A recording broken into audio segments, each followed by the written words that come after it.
I'll tell you this before we get started. The pioneer Adventists believed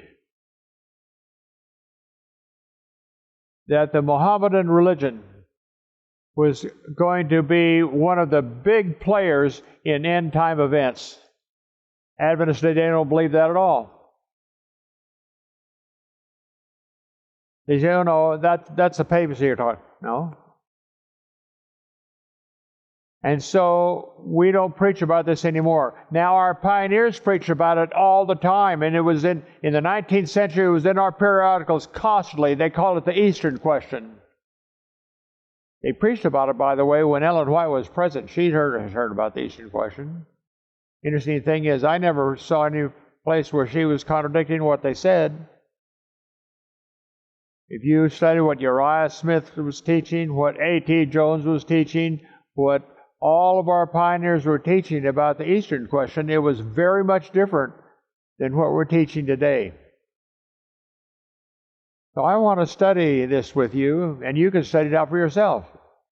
Don't believe it because I said anything. Take your Bible and study it out for yourself.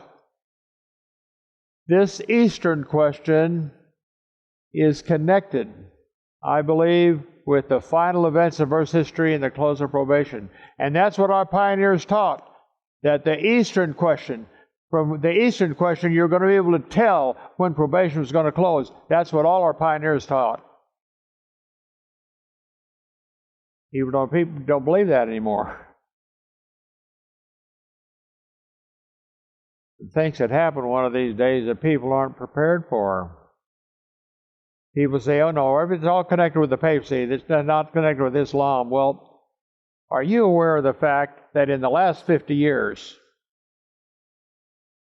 fundamentalist Islamic beliefs has mushroomed, and that then Islam has become one of the fastest growing religions in the world, and that there's about 1 billion Muslims today, approximately 1 billion. And people do not know the real beliefs of the Muslim religion. They haven't studied the Quran. They don't know what was taught, what's believed. The historic Muslim religion teaches that all Christians are infidels and they need to either convert to Islam or be killed. That's a fundamentalist Islamic belief, that they've believed that for 1,500 years. And today these people number, not only do they number over 1 billion, but they are present in every country in the world. They're in Wichita. They're in every big city. They've got a center.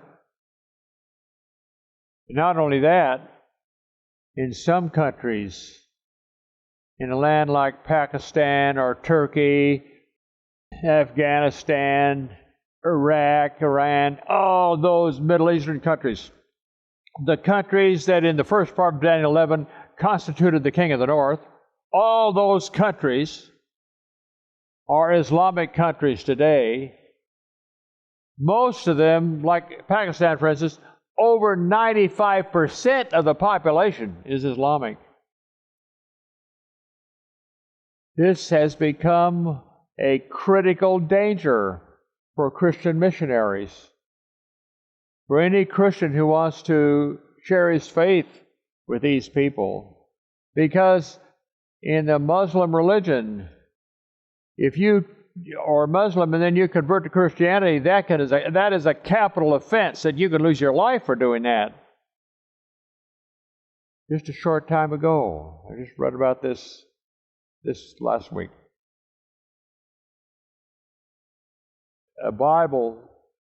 Wycliffe Bible translators are translating the Bible into the languages of the people all over these Muslim countries, all over. People are risking their lives to do it.